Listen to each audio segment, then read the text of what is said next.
You know, a pardon, we are told, is an expression of the guilty party's responsibility for the crime and established good conduct for a significant period of time after conviction, if you understand what I mean. A presidential pardon is allowed by the Constitution of Nigeria for offenses against the state. The Nigerian Council of State, which comprises Mr. President, all former presidents, military heads of government, chief justices, senate presidents, and so on, has granted a state pardon to 2 former governors, Joshua Dariye and Reverend Jolly Nyame, who are both serving jail terms for corruption. 157 other Nigerians, including top military officers who were jailed over the 1990 aborted Gideon Okaku, were also pardoned. Incarceration is enough punishment. To forgive, we are told, Jide is divine. When there's a need to forgive, it resonates with most of us. I don't think the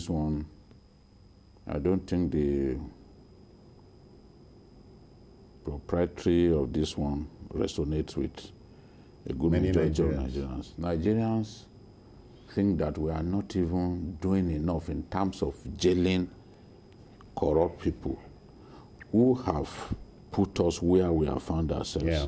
Now the few that we are even fortunate to jail, because it's one judge that jailed these 2 individuals, just one female judge that jailed them. We have not jailed enough. These are the classes, these are members of the 2007 class, and we are only just jailing them in 2018. Yeah. Now, these few individuals that we managed to jail, we are already releasing them. We are releasing terrorists, we are forgiving terrorists, we are forgiving criminals, we are forgiving people who committed heinous crimes against the state. That, in my view, is not nation building. We've got to send the right message to people out there who have desires to steal. That, look, this will not be tolerated. Look at what the judge said, Justice Adebukola Banjoko. He said, there is no moral justification for the level of outright theft, and the court must therefore impose a statement, hopefully, as a deterrent to other public officers who may be similarly inclined. She also noted that Nyame, a clergyman, as governor of Taraba, breached the trust reposed in him by the agencies of the state when he misappropriated 250 million, which he approved purportedly for the purchase of stationery for the state. So he was found guilty on 16 counts. As for the other accused person, he was even said to have kept money. Yes, kept the state funds in an account that had been opened before he became governor. So the forms that were used to open the account were changed so that people won't know that it's actually a private account that the public funds were being deposited in. So, in my view, we have not done well by releasing these people. It's not the fault of the Council of State, it's the Attorney General who recommended their release. And I'm wondering why. When did you put them in jail? Just 2018, February 2018. Yeah. Now we are telling them to go. It doesn't send the right message. It sends the message that we are losing the war against corruption. It sends the message that corruption is fighting back. It sends the message that nation building, we are not putting nation building ahead of other considerations. Paul, just before we came on, I mused about 31 former governors on the watch list of the EFCC. Tomorrow, you hear that clemency has been pronounced on them. Honestly, I wish there was a way to judicially review the acts of clemency being done by the president on the advice of National Council of State, because You know, I don't. You get the impression Yes, these big guys exactly. Because you don't even understand the criteria that were used to grant pardon to characters like this. Remember also something, one act of clemency that was done by ex-President Jonathan, the one that generated a lot of furore, was the one that he gave to his former boss. The one that disguised himself as female, wanted to flee the country. You know, it's annoying, it's upsetting. Flee Britain for Nigeria. Exactly. Okay, yes, true. Yeah, yeah, that I remember. So it's really. But they say all those things, they don't even happen.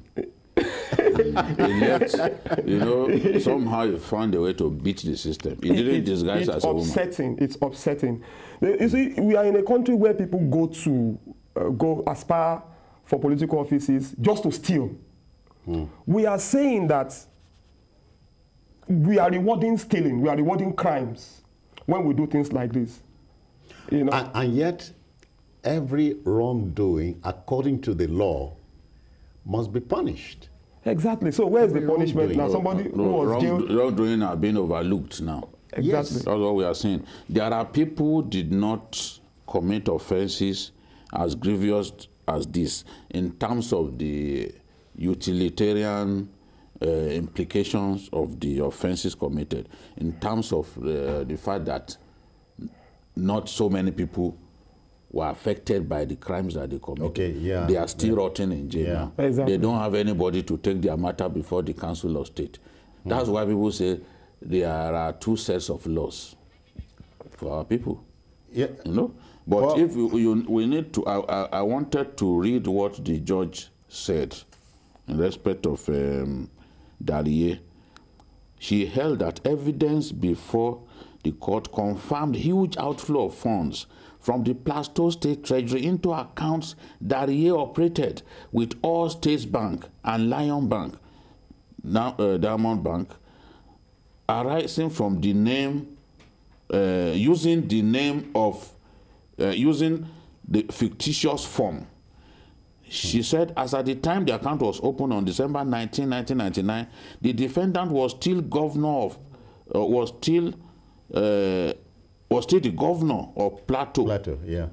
Wrong account opening form was used. Details were falsified, all in a bid to conceal the identity of the true owner of the account. Paul, quickly, we can talk about those officers, military officers who were involved in the 1990 coup.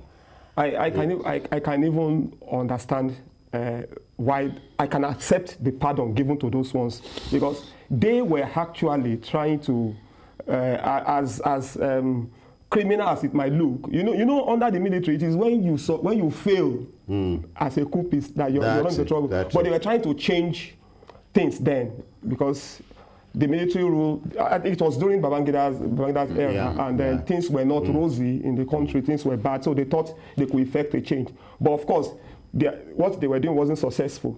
I believe those ones, their pardon is justifiable. They didn't steal anything. They didn't steal the country blind. They didn't abuse their offices.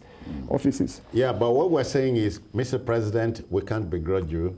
The Constitution empowers you to grant pardon to anybody that crosses your mind based on advice. But let's look at the bag a second time.